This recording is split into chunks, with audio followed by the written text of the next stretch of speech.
Hey there, I'm John. And I'm Josh. And we are looking at the Week 5 results of the 2021 college football season. And do you want to start off with something? Yeah, I'm just going to say throughout this video there's going to be a lot of apologies made to a lot of certain teams. I made some bold statements last week and not one of them ended up paying off. So we'll just go through it, and as we go through, I'll say what needs to be said. Sounds good. Okay. Let's start off with number 8, Arkansas was in Athens playing number 2, Georgia. And the big question was, can Arkansas show up and do something? So here's apology number 1. I said Arkansas was going to beat the spread, which was 18 points. Double that. 37-0. Yep. Man, I'll tell you what, Georgia does look like the number 1 team in the country right now. They really do. I agree. Flawless on defense. I mean flawless. Like, you Flawless. cannot find one error that they do on defense in the past 5 games, right? Yep. Week 5 results, not one mistake. Nope. And then offensively, with the backup quarterback, Simpson in, I mean, he still did phenomenal. And it was nice seeing him mobile and stuff. And as Georgia moves on here, it seems like they're only getting better, because at the beginning of the season, their only struggle was offensively. Yes. And now they're starting to look like they can score offensively as well. So They can score. Arkansas, don't lose hope. I don't think anyone's beating Georgia. I don't either at this point. Yeah. All right. Then we had number 14, Michigan. They were at Wisconsin. And Yeah, this one kind of went how we thought it would. It I did. said It did. Michigan's playing some good football right now. Like, Yeah. they're just fun to watch, and so is Michigan State. They just struggle a little bit against Yeah. Western Kentucky, but still, both teams in Michigan doing pretty well. I was actually expecting Wisconsin to do a little bit more in this one. I think I was too. Yeah. Michigan did score late, 38-17. That's a handling. That's a good It job is. by number 14 It is. at the time. For sure. Then you had Louisville. They were playing number 24, Wake Forest. This is one that, I mean, I didn't know what to expect as far as who might pull this one off, and it was a close game. Wake Forest pulled that one out, 37-34. You know who the number 1 team in the ACC is right now? Who's that? That'd be Wake Wake Forest. Forest. Yeah. Yeah. Words to say about Wake Forest. I'm not sure. I'm curious when they play a couple bigger teams. Yeah.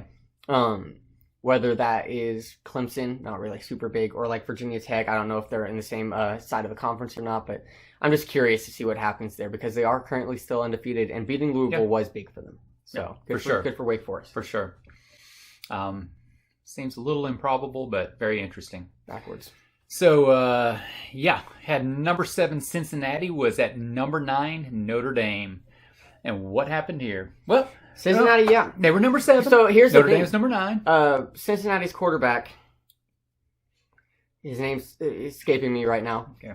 I'll figure it out. He at the beginning of the put it up game, right here on the he screen. at the beginning of the game mentioned to somebody that he wasn't concerned about the Notre Dame crowd, because they were gonna be quiet real fast. And it was 17-0 at halftime, I believe. Yeah. But that was a real fast quieting.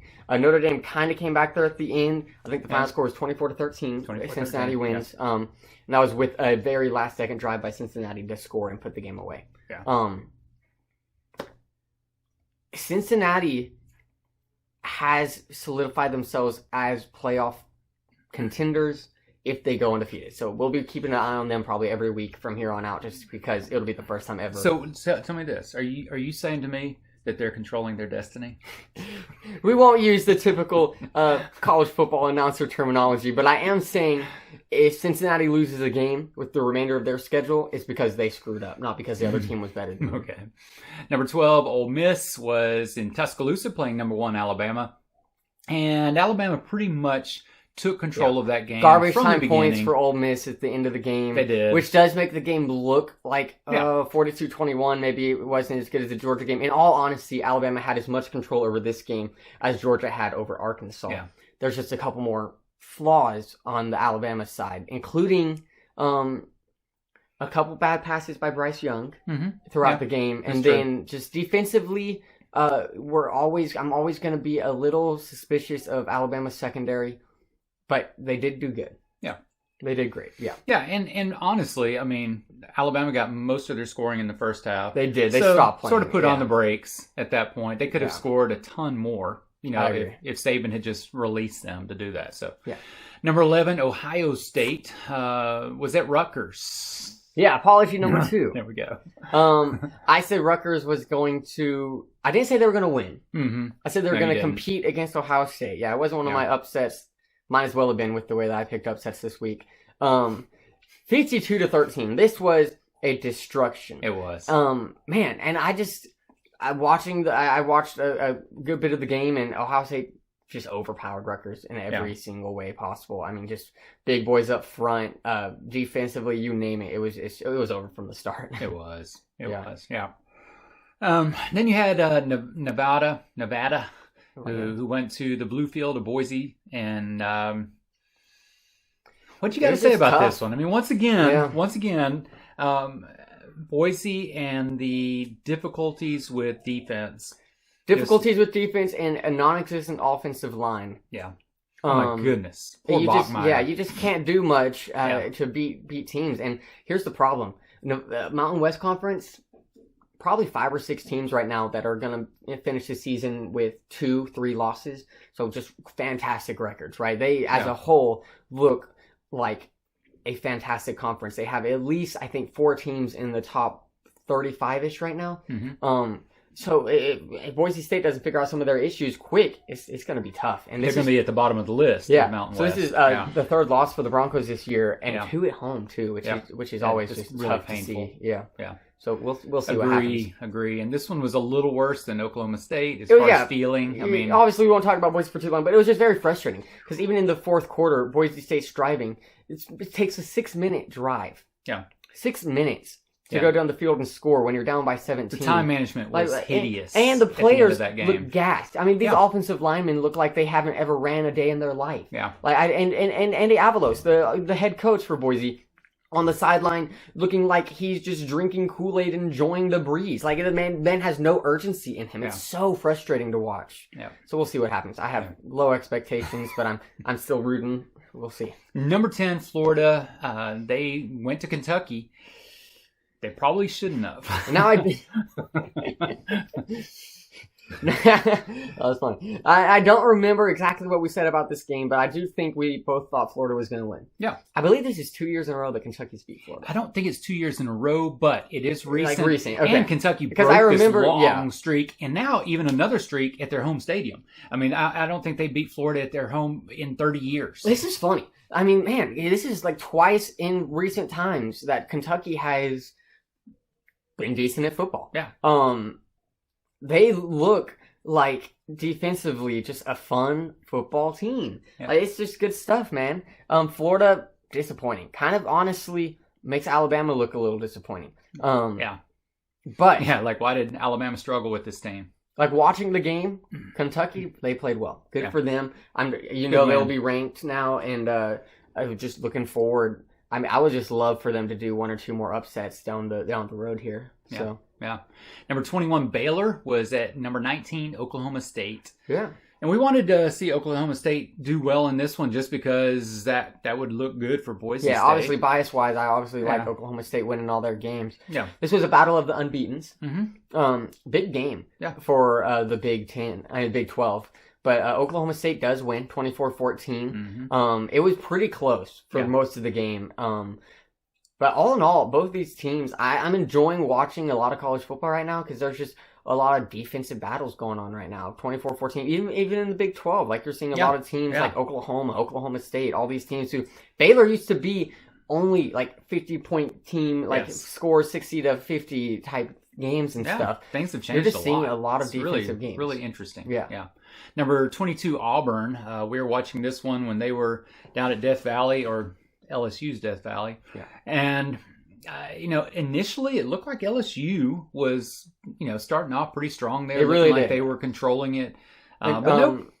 If you haven't seen it already, I would go look up some highlights of that game. Bo Nix had a Johnny Manziel moment where he scrambled for like 8 seconds, almost gets sacked, and just lasers a touchdown into the end zone. Definitely seemed like he was playing with a chip on his shoulder. I think he knew if he didn't play well, he was going to get benched for TJ. Mm-hmm. And TJ did have a little playing time. But he did. So I have a couple speculations as to why TJ didn't start. It's always hard to start against your former team, which LSU is TJ's former team. Yeah. And Bo Nix is still a talented, experienced quarterback. It's hard to just bench somebody like him just completely. He is very up and down, but like if he plays like he did against LSU, you're going to be able to compete in games. True. Right? Arizona State was at number 20 UCLA. My goodness. Not even on our radar. No, it was not. 42-23. Man, late night Pac-12 has just been something. Arizona State. Yeah, Arizona State for sure. 42-23. And the home crowd too. Ryan Kelly? No. Chip Kelly. Chip Kelly. Yeah. UCLA's head coach. I don't know, man. It's just... UCLA had such a promising start to their season. Yeah, it seems like Fresno really deflated them. Yeah. We'll get to Fresno here in a second, but it seems like they really deflated them on this season. Yeah. So, tough loss.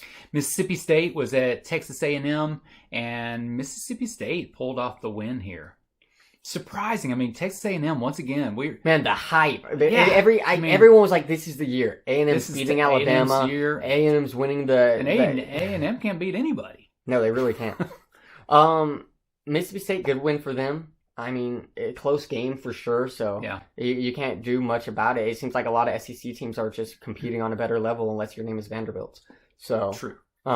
Good for them, right? Number 18, Fresno State was at Hawaii. And speaking of deflating... Yeah, not one person was awake for this game. Nope. But, started at 10, 11 p.m. Maybe that was a reason. I know that time change could probably be semi-different, right? Yeah, maybe. But number 18, Fresno State, just stutters.